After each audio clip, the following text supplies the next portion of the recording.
తెలుగు భాష మాట్లాడే ప్రజలందరినీ ఏకఛత్రాధిపత్యం కిందికి తీసుకొని వచ్చి ఒకే రకమైన పరిపాలన, సుస్థిరమైన పరిపాలన, ప్రజారంజకమైన పరిపాలన అందించిన రాజవంశం కాకతీయ వంశం. కాకతీయులు తెలుగు భాష మాట్లాడే వారిని అందరినీ కూడా తమ ఆధీనంలో తీసుకొని చాలా మంచి పరిపాలన అందించారు. అంటే ప్రస్తుతం ఉన్నటువంటి ఆంధ్రప్రదేశ్, తెలంగాణ ప్రాంతమంతటిని ఈ కాకతీయులు పరిపాలన సాగించారు. వీళ్ళ యొక్క మొదటి రాజధాని హనుమకొండ, ఆ తర్వాత తమ రాజధానిని వరంగల్కు మార్చారు. మార్చి 2.5 శతాబ్దాలు అంటే 250 సంవత్సరాలు తెలుగు ప్రజానీకాన్ని ప్రజారంజకంగా పాలించిన రాజవంశం ఈ కాకతీయ వంశం. అయితే ఈ కాకతీయ వంశంలో మనకు 2 ప్రత్యేకతలు కనబడతాయి. ఒకటేమో తెలుగు భాష మాట్లాడే వారినందరినీ కూడా ఏకం చేసిన వంశం ఇది ఒకటి. రెండో ప్రత్యేకత ఏంటంటే వీళ్ళ పరిపాలన కాలంలోనే ఉత్తర భారతదేశం నుంచి ముస్లింల దండయాత్రలు మొదలైనాయి. ఢిల్లీ సుల్తాన్ల యొక్క దండయాత్రలు మొదలైనాయి. అయితే వీళ్ళు ముస్లిం సుల్తాన్ అయితే ఢిల్లీ దండ మొదలైతే ఆ యొక్క ముస్లిం దాడులను వీళ్ళు తిప్పికొట్టి ఆ తర్వాత వచ్చే తరం వాళ్లకు ఏ విధంగా ఉండాలనో మార్గదర్శకులు అయ్యారు. అంటే ఆ తర్వాత వచ్చినటువంటి విజయనగర రాజులకు మార్గదర్శకులు అయ్యారు ఈ యొక్క కాకతీయులు. ఈ విధంగా కాకతీయులు తెలుగు భాష మాట్లాడే వారిని ఏకం చేశారు. ఆ తర్వాత ఉత్తర భారతదేశం నుంచి వచ్చే ముస్లిం దాడులను ఎదుర్కోవాలను దానికి విజయనగర రాజులకు మార్గదర్శకత్వం వహించారు ఈ యొక్క కాకతీయ రాజులు. అంతేకాకుండా వీళ్ళు తెలంగాణ ప్రాంతం మెట్ట ప్రాంతం కాబట్టి ఇక్కడ జీవనదులు లేవు కాబట్టి ఈ ప్రాంత ప్రజలు ఏ విధంగా సుఖపడతారని దాన్ని ఆలోచించి ఈ ప్రాంత ప్రజల యొక్క సుఖాల కోసం, ఈ ప్రాంతంలో వ్యవసాయ అభివృద్ధి కోసం వీళ్ళు గొలుసు కట్టు చెరువులు నిర్మించారు. అంటే పైన ఉన్న చెరువు నిండితే దాని నీళ్ళు వేస్ట్కి పోకుండా, వ్యర్థం కాకుండా దాని నీళ్ళు ఇంకొక చెరువు నిండేటట్టుగా, అదేవిధంగా ఆ చెరువు నిండిన తర్వాత ఇంకొక చెరువు నిండేటట్టుగా, అంటే ఈ ప్రాంతంలో పడిన వర్షం ఈ ప్రాంతంలోనే నిలిచిపోయేటట్టుగా గొలుసు కట్టుగా వీళ్ళు చెరువులు నిర్మించారు. దీంతో ఈ ప్రాంతంలో వర్షాకాలంలో పోయిన వర్షం చాలా నీళ్లు ఇక్కడనే ఉండిపోవాలని చెప్పి సముద్రంలో కలవకుండా, నదిలోకి పోయి కలవకుండా ఈ ప్రాంతంలోనే ఉండిపోయి ఇక్కడ ప్రజలకు ఉపయోగపడాలనే ఉద్దేశంతో ఈ గొలుసు కట్టు చెరువు నిర్మించి వ్యవసాయ అభివృద్ధికి పాటుపడ్డారు. ఆ యొక్క విధానాన్నే స్ఫూర్తిగా తీసుకొని ప్రస్తుత తెలంగాణ ప్రభుత్వం కూడా చెరువులకు మరమ్మతులు, చెరువులకు పూడికలు తీయించి చెరువు కట్టలను బలవంతంగా అంటే శక్తివంతంగా చేసి, అదేవిధంగా కొత్త చెరువులను నిర్మించే కార్యక్రమాన్ని చేపట్టింది. దానికి మిషన్ కాకతీయ అని చెప్పి పేరు పెట్టింది. అంటే ఏ విధంగా కాకతీయులు వారి మధ్య కాలంలో వ్యవసాయ అభివృద్ధికి చెరువులు నిర్మించి ప్రజల సంక్షేమానికి పాటుపడ్డారు. అదేవిధంగా తాము కూడా కాకతీయుల మాదిరిగానే గ్రామ ప్రజలకు చెరువులో నీళ్లు నింపి ఆ చెరువుల ద్వారా ప్రజల యొక్క జీవన విధానంలో మార్పులు తీసుకుని వస్తామని చెప్పి మన ప్రభుత్వం ఈ ప్రోగ్రామ్ను ఈ యొక్క కార్యక్రమాన్ని మిషన్ కాకతీయ అని చెప్పి పేరు పెట్టింది. ఆ విధంగా మన తెలంగాణ ప్రభుత్వానికి మార్గదర్శకులు ఈ యొక్క కాకతీయ రాజులు. ఇలాంటి ఈ కాకతీయ వంశం అవుతుందో ఈ వంశానికి కాకతీయులను ఎందుకు అన్నారు అనే దాని మీద కొన్ని భిన్న అభిప్రాయాలు ఉన్నాయి. చరిత్రకారుల్లో భిన్న అభిప్రాయాలు ఉన్నాయి. కొంతమంది చరిత్రకారులు ఏమని భావిస్తున్నారంటే కాకతీయ అనే జైన మత దేవత ఉంది. ఆ జైన మత దేవత అంటే కాకతీయ దేవతకు వీళ్ళు ఆరాధించారు కాబట్టి వీళ్ళు కాకతీయులయ్యారని చెప్పి ఒక వాదం. ఇంకొక వాదం ఏంటంటే కాకతీయ అనేది లేదా కాకతీయ అనే ఒక నగరం ఉంది, ఒక గ్రామం ఉంది. ఆ గ్రామం నుంచే వచ్చిన వాళ్ళు వీళ్ళు కాబట్టి వీళ్ళు కాకతీయులు అయ్యారని చెప్పి ఒక వాదం ఉంది. అయితే ఇంకొంతమంది చరిత్రకారులు ఏమంటున్నారంటే కాకతీయ అనే దేవత ఎవరుతుందో ఆ దేవత జైన దేవత కాదు, దుర్గామాత యొక్క ఒక రూపమే దుర్గామాత యొక్క ఒక రూపమే అని చెప్పి కాకతీయ అని చెప్పి భావిస్తున్నారు. దీంతో మొత్తానికి కాకతీయులు అనేవాళ్ళు కాకతీయ అనే దేవతను పూజించారు కాబట్టి కాకతీయ దేవతను వీళ్ళు ఆరాధించారు కాబట్టి వీళ్ళు కాకతీయులు అని చెప్పి వీళ్ళకు పేరు వచ్చిందని మనం చెప్పవచ్చు. ఆ తర్వాత ఈ కాకతీయ చరిత్రకు ఆధారాలు కాకతీయ యుగం నాటి రాజకీయ, సామాజిక, ఆర్థిక, మత అంశాలు అధ్యయనం చేయడానికి మనకు సహాయం చేస్తున్నటువంటి కొన్ని ఆధారాలు ఉన్నాయి. అయితే ఈ ఆధారాలు ఏం చేయాలంటే 2 రకాలుగా విభజించారు. అందులో ఒకటేమో పురావస్తు ఆధారాలు అయితే రెండవదేమో సాహిత్య ఆధారాలు. అయితే మనకు తెలుసు ఆధారాలు లేకుండా చెప్తే అది కట్టుకథ అవుతుంది కాబట్టి చరిత్రలో తప్పనిసరిగా ఆధారాలు చూపించాలి. ఆధారాలకు చాలా ప్రాధాన్యత ఉంది చరిత్రలో. అయితే ఇందులో పురావస్తు ఆధారాలు చాలా ముఖ్యమైనవి. ఈ పురావస్తు ఆధారాల్లో శాసనాలు ఉన్నాయి, నాణాలు ఉంటాయి, కట్టడాలు ఉంటాయి. ఈ యొక్క హెడ్డింగ్స్లో మనం ఈ కాకతీయుల కాలం నాటి పురావస్తు ఆధారాలు మనకు కొన్ని శాసనాలు కనబడుతున్నాయి. అయితే కాకతీయ శాసనాలు ఇవి వీళ్ళ యొక్క కాకతీయుల యొక్క పుట్టు పూర్వోత్తరాలు, తర్వాత వీళ్ళ వంశం ఏమిటిది, తర్వాత వీళ్ళ కింద ఉన్న సామంతులు ఎవరు, లేదా వీళ్లకు సార్వభౌమాధికారం ఉందా లేదా మొదలైన విషయాలన్నీ కూడా మనకు వీళ్ళ యొక్క శాసనాలు తెలియజేస్తున్నాయి. అయితే కాకతీయులు ముద్రించినటువంటి కొన్ని నాణాలు ఉన్నాయి. ఈ నాణాలు కూడా వారి యొక్క ఆర్థిక స్థితిగతులను మనకు తెలుపుతున్నాయి. అంటే వీళ్ళు వేసినటువంటి రాగి, బంగారు, వెండి నాణాలు ఉన్నాయి. బంగారు నాణ్యాలు ఎక్కువగా వాడారు, ఎక్కువ ముద్రించారంటే ఆ కాలం నాళ్ళు వీళ్ళు ఆర్థిక పరిస్థితి మంచిగా ఉందని మనం చెప్పవచ్చు. అదే రాగి, వెండి నాణ్యాలు వాడారంటే అప్పుడు వీళ్ళ యొక్క పరిస్థితి ఆర్థికంగా గొప్పగా లేదని మనం ఊహించవచ్చు. అదేవిధంగా ఆ కాలం నాటి ఆర్థిక పరిస్థితి మరియు మత విషయాలు కూడా మనకు నాణాలు చెప్తున్నాయి. ఎందుకంటే నాణాల మీద ఉండే ముద్రికలు ఉన్నాయో ఆ ముద్రికల ఆధారంగా మనం ఆ రాజులు ఏ దేవతను పూజిస్తున్నారు, ఏ మతాన్ని అవలంబించారని విషయాలు మనకు తెలుస్తాయి. కాబట్టి ఈ శాసనాలు, ఈ నాణ్యాలు అయితే ఉన్నాయో ఇవే కాకుండా ఈ కాలం మటు కొన్ని కట్టడాలు ఉన్నాయి. వీళ్ళు నిర్మించినటువంటి దేవాలయాలు, ఆ దేవాలయాల మీద వీళ్ళు చెక్కించినటువంటి శిల్పాలు ఆ కాలం నాటి సాంఘిక పరిస్థితులు మనకు తెలియజేస్తున్నాయి. అలాంటి కట్టడాలు కూడా ఉన్నాయి వీళ్ళ యొక్క కాకతీయుల యొక్క పరిపాలన కాలంలో. అయితే ముందు మనం వీళ్ళ చరిత్రకు సంబంధించి కాకతీయుల చరిత్రకు లభించే పురావస్తు ఆధారాల్లో ముఖ్యమైనవి శాసనాలు. ఈ శాసనాలు కొన్ని కాకతీయ రాజులు వేయించారు. ఇంకొన్ని శాసనాలు మిగిలిన వంశాల వాళ్ళు అంటే కాకతీయులు కాని వాళ్ళు కూడా వేయించారు. అందులో వీళ్ళ యొక్క ప్రస్తావన మనకుంది. అందుకనే ఆ శాసనాలు అయితే ఉన్నాయో వాటిని మనం కాకతీయుల చరిత్ర ఆధారాలుగా భావిస్తున్నాం. అయితే ఇందులో మాగల్లు శాసనం, ఇది తూర్పు చాళుక్య రాజు దానర్నువుడు వేయించాడు క్రీస్తకం 956లో.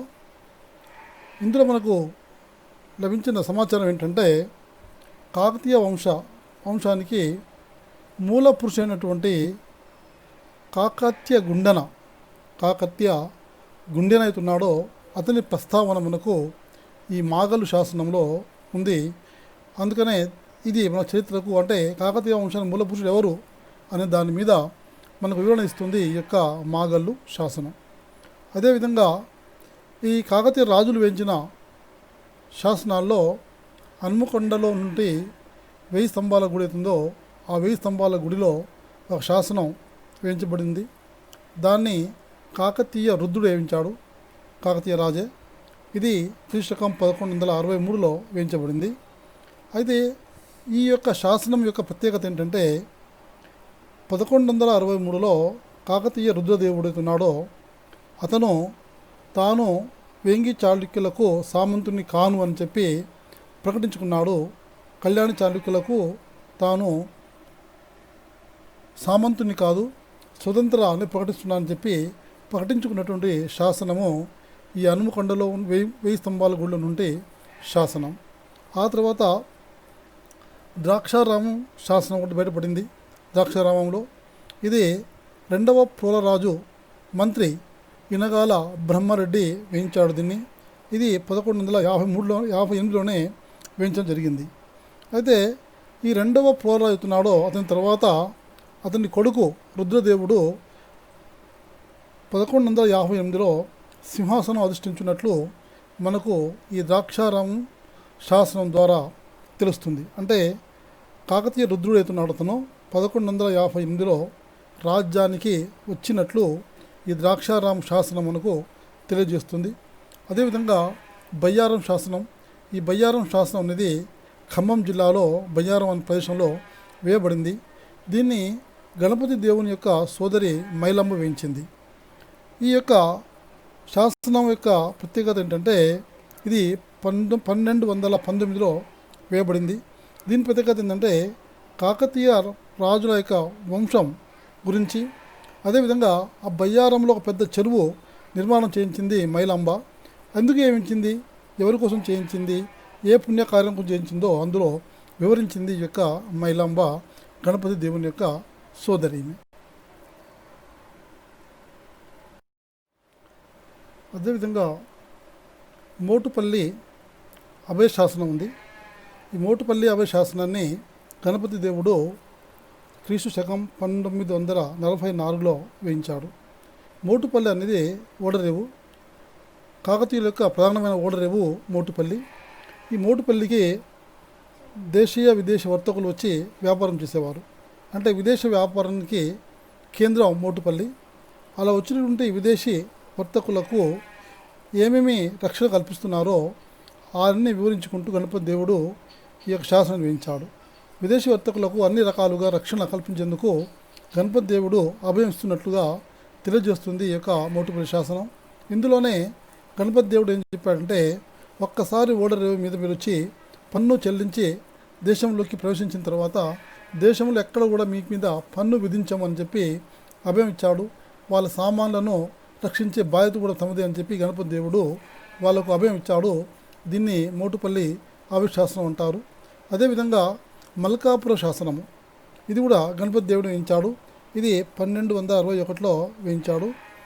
ఇందులో విద్యా మంటపాల గురించి ప్రస్తావించబడింది. అంటే ఆ కాకతీయుల కాలం నాటి విద్య ఏ విధంగా ఉందో దాని గురించి ఈ శాసనము చెప్పబడింది. ఆ తర్వాత చందుపట్ల శాసనం. ఈ చందుపట్ల శాసనము నల్లగొండ జిల్లా నకరికల్కు దగ్గరలో ఉన్నటువంటి చందుపట్ల గ్రామం దగ్గర వేయించడం జరిగింది. దీన్ని వేయించిన వాడు రుద్రమాదేవి యొక్క సేనాని మల్లికార్జునుడు. ఈ మల్లికార్జును యొక్క బంటు అతని వద్ద మల్లికార్జున సేనాని దగ్గర పనిచేసినటువంటి ఒక సైనికుడు పువ్వుల మూబడి ఇతను ఈ శాసనాన్ని వేయించాడు. ఇది క్రీస్తకం 1289 నవంబర్ 27న వేయించడం జరిగింది. మరి ఇది ఎందుకు వేయించాడు, ఇతను కారణం ఏంటిది అంటే, కాయస్థ అంబదేవుడు రుద్రమాదేవి యొక్క పరిపాలనలో చివరి కాలంలో తిరుగుబాటు చేశాడు.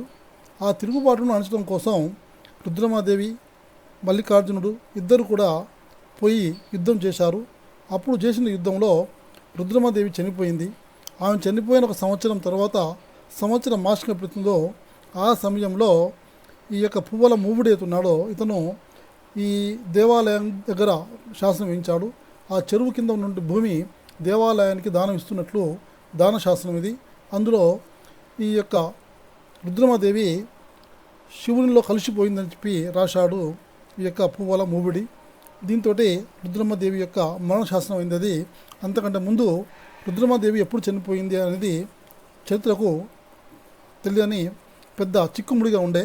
కానీ చందుపట్ల శాసనం ద్వారా రుద్రమాదేవి ఎప్పుడు చనిపోయిందో అందరికీ క్లియర్గా తెలిసింది.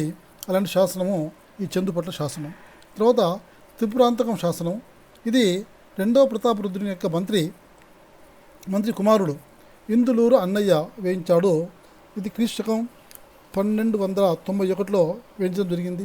దీని ఉద్దేశం ఏంటంటే కాయస్థ అంబదేవుడు ఎవరైతే రుద్రమాదేవి పరిపాలన కాలంలో తిరుగుబాటు తీశాడో కాయస్థ అంబదేవుడు, ఆ కాయస్థ అంబదేవుని సేనలపై ప్రతాపరుద్రుని సైన్యం విజయం సాధించినట్లు ఈ యొక్క త్రిపురాంతకం శాసనంలో పేర్కొనబడింది. ఈ విధంగా ఈ శాసనాలు ఉన్నాయో ఇవి చరిత్రలో ఎన్నో సమస్యలకు ఎన్నో ప్రశ్నలకు సమాధానం ఇచ్చినటువంటి శాసనాలు. ఈ విధంగా ఈ శాసనాలు కాకతీయుల చరిత్రలో చాలా ప్రముఖ స్థానాన్ని వహించాయని మనం చెప్పవచ్చు. ఇది ఆ కాలం నాటి శాసనాల గురించి.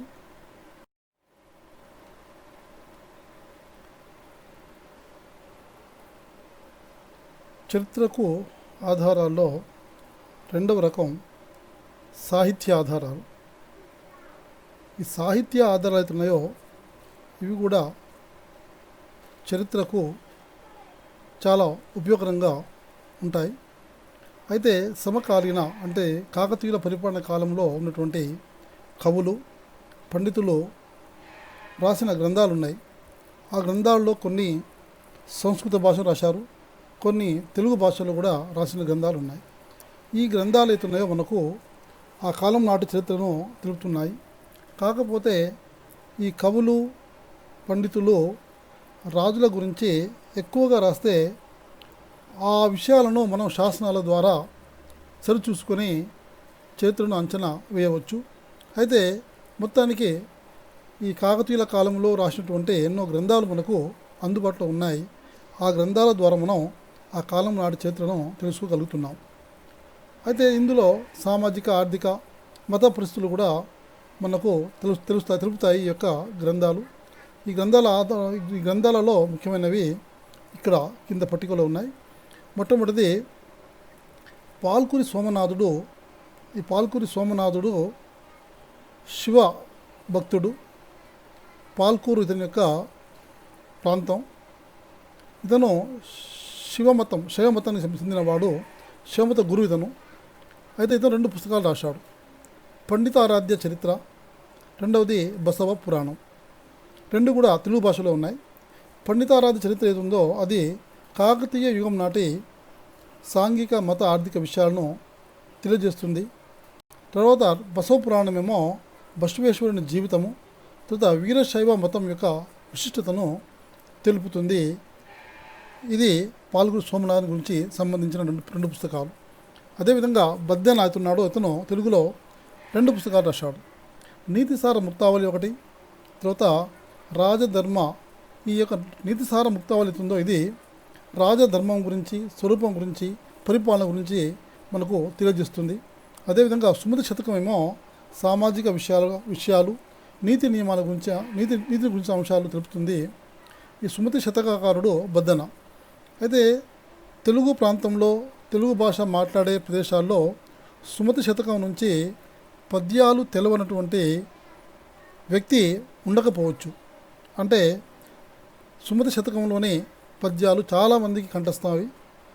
ఆ విధంగా అంత ప్రఖ్యాత జనసామాన్యంలో కూడా ప్రాచుర్యం పొందింది సుమతి శతకం, వేమన శతకం, సుమతి శతకాలు.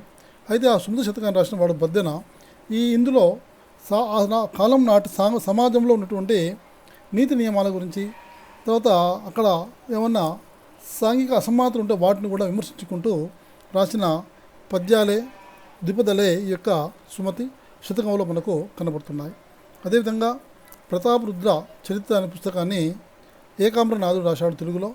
ఇది కాకతీయుల కాలం నాటి అంశాలు మనకు తెలియజేస్తుంది.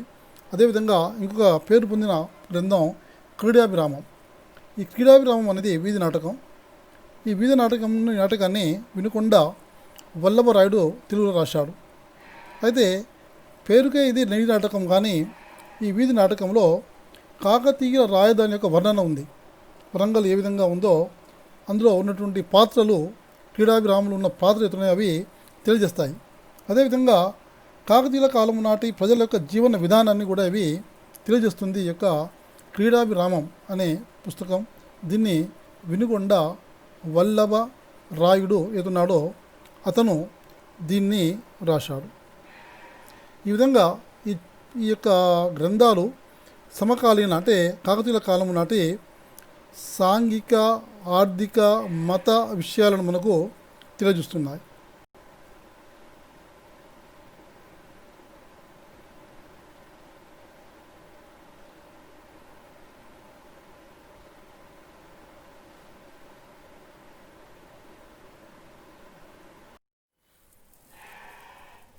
ఈ సాహిత్య ఆధారాలు అయితే ఉన్నాయో ఆ ఆధారాల్లోనే కాకతీయ చరిత్రకు ఉపయోగపడే ఆధారాలు. అందులో సిద్ధేశ్వర చరిత్ర, దీన్ని కాసే సర్వప్ప తెలుగులో రాశాడు. ఈ యొక్క సిద్ధేశ్వర చరిత్ర కూడా కాకతీయుల కాలం నాటి సామాజిక, ఆర్థిక, మతపరమైన అంశాల గురించి మనకు తెలియజేస్తుంది. అదేవిధంగా శివయోగ సారం, దీన్ని కొలను గణపతి దేవుడు రాశాడు. గణపతి దేవుని ఆస్థానంలో ఉన్నటువంటి ఇందులూరు నాయకుల యొక్క చరిత్ర ఇది తెలుపుతుంది శివయోగ సారం. అంటే గణపతి దేవుని యొక్క ఆస్థానంలో ఉన్నటువంటి ఇందులూరు నాయకులు, వీళ్ళు మంత్రులుగా పనిచేశారు, వాళ్ళ యొక్క చరిత్ర ఈ శివయోగ సారంలో మనకు తెలుస్తుంది. అదేవిధంగా ఆంధ్ర మహాభారతం, తిక్కన సోమయాజి ఆంధ్ర మహాభారతాన్ని రాశాడు. అయితే తిక్కన సోమయాజి నెల్లూరు పాలకుడు మన్మసిద్ధి యొక్క మంత్రి, అదేవిధంగా నెల్లూరు పాలకుడు మన్మసిద్ధి యొక్క ఆస్థాన కవి తిక్కన సోమయాజి. కానీ నెల్లూరు పాలకుల్లో అంతర్యుద్ధాలు జరిగినాయి. అందులో మన్మసిద్ధి సోదరుడు ఇతన్ని పదవి నుంచి తప్పించాడు. దాంతో తిక్కన సోమయాజి నెల్లూరు నుంచి వరంగల్కు వచ్చి గణపతి దేవుని దగ్గర కొంతకాలం ఉండి ఇక్కడ అతనికి ఆంధ్ర మహాభారతం తెలుగులో తాను అనుబంధం, అంటే సంస్కృతం నుంచి తెలుగులోకి అనువాదం చేసినటువంటి తెలుగు మహాభారతాన్ని తిక్కన సోమయాజి గణపతి దేవునికి వినిపించి, ఆ తర్వాత గణపతి దేవుని మద్దతు తీసుకొని పోయి తిరిగి మళ్ళా నెల్లూరులో మన్మసిద్ధికి సింహాసనాన్ని అప్పజెప్పాడు యొక్క తిక్కన సోమయాజి. ఇది గణపతి దేవునికి తిక్కన సోమయాజి మధ్య గల సంబంధాలను కూడా తెలియజేస్తుంది ఈ యొక్క ఆంధ్ర మహాభారతం. ఈ విధంగా తిక్కన సోమయాజి రాసినటువంటి ఆంధ్ర మహాభారతం గణపతి దేవుని యొక్క ఘనతను మనకు తెలియజేస్తుంది. అదేవిధంగా రంగనాథ రామాయణం రాశాడు గోన బుద్ధారెడ్డి తెలుగులో. ఈ గోన బుద్ధారెడ్డి రంగనాథ రామాయణం ఉందో అది ప్రజల యొక్క మత పరిస్థితులు, వైష్ణవ మతం యొక్క ప్రాధాన్యత, వీటిని తెలియజేస్తుంది ఈ యొక్క రంగనాథ రామాయణం. అదేవిధంగా రాజుల గురించి ప్రతాపరుద్ర యశోభూషణం, ఇది విద్యానాథుడు రాశాడు సంస్కృతంలో. ఇతను ఈ ప్రతాపరుద్రుని యొక్క ఆస్థానంలో ఉన్నటువంటి కవి మరియు విద్యా విషయాల మంత్రి చెప్పవచ్చు, మనం అధికారి చెప్పవచ్చు, విద్యాధికారి ఇతను విద్యానాథుడు ప్రతాపరుద్రుని యొక్క ఆస్థానంలో. అందుకని అతను ప్రతాపరుద్రుని యొక్క యశోభూషణం అని గ్రంథం రాశాడు. అందులో ప్రతాపరుద్రుని గురించి, తర్వాత కాకతీయుల యొక్క కేంద్ర ప్రభుత్వ స్వభావం, కాకతీయుల పరిపాలన ఏ విధంగా ఉంది, కేంద్రంలో ఎవరెవరు ఉంటారు, ఎట్లా ఉంటారు, దీని గురించి వివరించాడు యొక్క విద్యానాథుడు. ఇందులో స్వయంగా అతని ఆస్థానంలో ఉన్నాడు కాబట్టి ఆస్థాన విషయాలను చాలా కులంకషంగా చెప్పాడు యొక్క విద్యానాథుడు. అదేవిధంగా కాకతీయుల యొక్క సైనిక వ్యవస్థ, తర్వాత కాకతీయుల యొక్క కావ్యాలు ఏ విధంగా రాశారు, నాటక లక్షణాలు ఏంటి, వీటన్నిటి కూడా వివరించాడు యొక్క విద్యానాథుడు తన యొక్క ప్రతాపరుద్ర యశోభూషణంలో. ఇది చాలా గొప్ప గ్రంథం, ఇది సంస్కృత భాషలో ఉంది ఇది. అదేవిధంగా రత్నావళి, ఈ నృత్య రత్నావళి ఉందో జాయపు సేనాని, ఇతను గణపతి దేవుని యొక్క సేనాని మరియు గణపతి దేవుని యొక్క బావమర్ది. అంటే జాయపు సేనాని యొక్క ఇద్దరు సోదరిమణులనే గణపతి దేవుడు పెళ్లి చేసుకున్నాడు. జయప సేనాని యొక్క బావమరిది. ఇతను నృత్య రత్నావళి అని చెప్పి నృత్య రీతులు, దేశీయ నృత్య రీతులు గురించి ఇందులో వివరించాడు. అంటే నృత్యానికి సంబంధించినటువంటి విషయాలు రాశాడు. అదేవిధంగా పేరుని నాట్యం, కాకతీయుల కాలంలో ప్రసిద్ధి చెందినటువంటి ఒక నాట్యం పేరుని నాట్యం. ఈ పేరుని నాట్యం అంటే వీళ్ళు యుద్ధానికి పోయేటప్పుడు కాకతీయ సైన్యం యుద్ధానికి పోయే ముందు అయితే ఒక పురుషుడు స్త్రీ వేషం వేసుకొని ఆ సైనికులను ఉత్తేజపరిచే విధంగా నాట్యం వేసేవాడు. దాన్ని పేరుని నాట్యం అనేవారు. ఆ పేరుని నాట్యం గురించి ఇంకా కొన్ని నాట్య రీతుల గురించి వర్ణించాడు ఈ యొక్క జాయప సేనాని. అదేవిధంగా ఈ కాలంలో వ్రాయబడిన ఇంకొక గ్రంథం మార్కండేయ పురాణం. ఈ మార్కండేయ పురాణాన్ని మారణ తెలుగు రాశాడు. ఇది కూడా శైవ మతానికి సంబంధించినటువంటి గ్రంథం. మార్కండేయుడు ఏ విధంగా శివుని పూజించాడు దాని గురించి, అదేవిధంగా శివభక్తి గురించి ఉన్న పుస్తకం ఈ యొక్క మార్కండేయ పురాణం. ఈ విధంగా ఈ యొక్క సారస్వత గ్రంథాలు అంటే సారస్వతం లేదా గ్రంథాలు ఇవి కాకతీయుల కాలంలో రాయబడ్డాయి. ఆ కాలం రాసేటప్పుడు వీళ్ళు ఆ కాలంలో ఉన్నటువంటి ఆర్థిక సాంఘిక పరిస్థితులు ఏంటి, ఆ పరిస్థితులను వివరించారు తమ యొక్క గ్రంథాల ద్వారా. రాసింది కథా వస్తువు ఏదైనప్పటికీ వాళ్ళు రాసేటప్పుడు ఆ కాలంలో ఉన్నటువంటి ఏదైతే సాంఘిక ఆర్థిక పరిస్థితులు ఉన్నాయో సాంఘిక ఆర్థిక పరిస్థితులు ఉన్నాయో వాటిని తమ కావ్యాలలో జొప్పించారు. అందుకే కాకతీయుల కాలంలో రాసిన గ్రంథాలలో కాకతీయుల కాలం నాటి ఆర్థిక సాంఘిక మరియు మత విషయాలు మనకు తెలుస్తున్నాయి. ఈ విధంగా కాకతీయుల పరిపాలన కాలం 250 సంవత్సరాలు సాగింది. ఆ యొక్క కాలాన్ని మనకు చెప్పే శాసనాలు, ఈ శాసనాల ద్వారా మనకు చాలా విషయాలు తెలుస్తున్నాయి. అంటే కాకతీయుల చరిత్రకు శాసనాలు లభిస్తున్నాయి. ఆ శాసనాలు కూడా చాలా విలువైన సమాచారాన్ని అందిస్తున్నాయి. అదే సమయంలో ఈ కాలంలో రాయబడినటువంటి సారస్వత గ్రంథాలు ఏతున్నాయో ఆ సారస్వత గ్రంథాలు కూడా మతం సంబంధించి, తర్వాత కాకతీయుల కాలం నాటి సమాజాన్ని గురించి, తర్వాత మత విషయాల గురించి, ఆర్థిక విషయాల గురించి కూడా మనకు తెలియజేస్తున్నాయి. ఈ విధంగా కాకతీయుల కాలం నాటి చరిత్ర మరియు సంస్కృతి తెలుసుకోవడం కోసం మనకు శాసన ఆధారాలు, అదేవిధంగా సారస్వత ఆధారాలు, ఈ 2 ఆధారాలు కూడా మనకు సహాయం చేస్తున్నాయి. ఇవి కాకతీయ చరిత్రకు ఆధారాలు. ముందేమో శాసనాలు ఉన్నాయి. ఆ శాసనాల్లో కాకతీయులు వేసిన శాసనాలే ఉన్నాయి. అదే నాణ్యాలు ఉన్నాయి. ఈ నాణ్యాలు కూడా రాగి, వెండి, బంగారు నాణ్యాలు ఉన్నాయి. దాంతో వాళ్ళ ఆర్థిక పరిస్థితి వస్తుంది. అదేవిధంగా నాణ్యాల మీద వీరైతే ముద్రించారో ఆ ముద్రికల ద్వారా వాళ్ళ యొక్క మత విశ్వాసాలు మనకు తెలుస్తున్నాయి. అదేవిధంగా వీళ్ళ కాలం కట్టడాలు ఉన్నాయి. కట్టడాల్లో మనకు వరంగల్లో, ఇటు పానగల్లో, అదేవిధంగా పిల్లలమర్రిలో ఇలాంటి ఇంకా కొన్ని గ్రామాలలో మనకు వీళ్ళ కాలంలో నిర్మించినటువంటి దేవాలయాలు లభిస్తున్నాయి. ఆ దేవాలయాల ద్వారా వాళ్ళు ఆ దేవాలయాలు చిక్కినటువంటి శిల్పాల ద్వారా మనం శిల్పం ఉందో ఆ శిల్పం ద్వారా మనం ఆ కాలం నాటి సాంఘిక పరిస్థితి, వాళ్ళ యొక్క వేషధారణ ఇలాంటి విషయాలు మనకు తెలుస్తున్నాయి. ఈ విధంగా కాకతీయుల యొక్క పరిపాలన కాలాన్ని, వాళ్ళ సాంఘిక ఆర్థిక పరిస్థితులను తెలుసుకోవడంలో ఈ శాసనాలు మరియు గ్రంథాలు మనకు ఎంతో ఉపయోగకరంగా ఉన్నాయని మనం చెప్పవచ్చు. ఈ యొక్క గ్రంథాల మనకు విషయానికి వస్తే మనం ఎన్నో గ్రంథాలు రాయబడ్డాయి తెలుగులో మరియు సంస్కృతంలో. తెలుగు గ్రంథాలు రాయడం ఇక్కడ ఈ కాకతీయుల పరిపాలన కాలం నాటికి శైవ మతం బాగా ప్రచారంలోకి వచ్చింది. కాబట్టి శైవ మతం ఎప్పుడైతే ప్రచారం వచ్చిందో శివునికి సంబంధించినటువంటి ఎన్నో పుస్తకాలు రాయబడ్డాయి ఈ కాకతీయుల కాలంలో.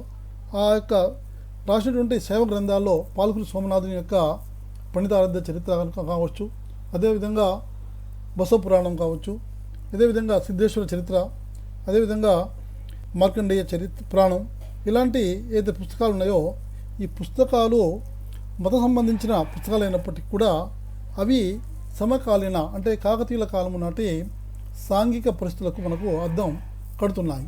అంటే ఏ విధంగా సాంఘిక పరిస్థితి ఉంది, తర్వాత ఏ విధంగా సమాజం ఉంది, సామాజిక పరిస్థితులు, సాంఘిక పరిస్థితులు మనకు తెలియజేస్తున్నాయి ఈ యొక్క గ్రంథాలు. ఈ విధంగా రెండు రకాల గ్రంథ ఆధారాలు, అటు శాసన ఆధారాలు, ఇటు సారస్వత ఆధారాలు రెండు కూడా కాకతీయుల చరిత్రకు తెలుసుకోవడానికి మనకు సహాయం చేస్తున్నాయి.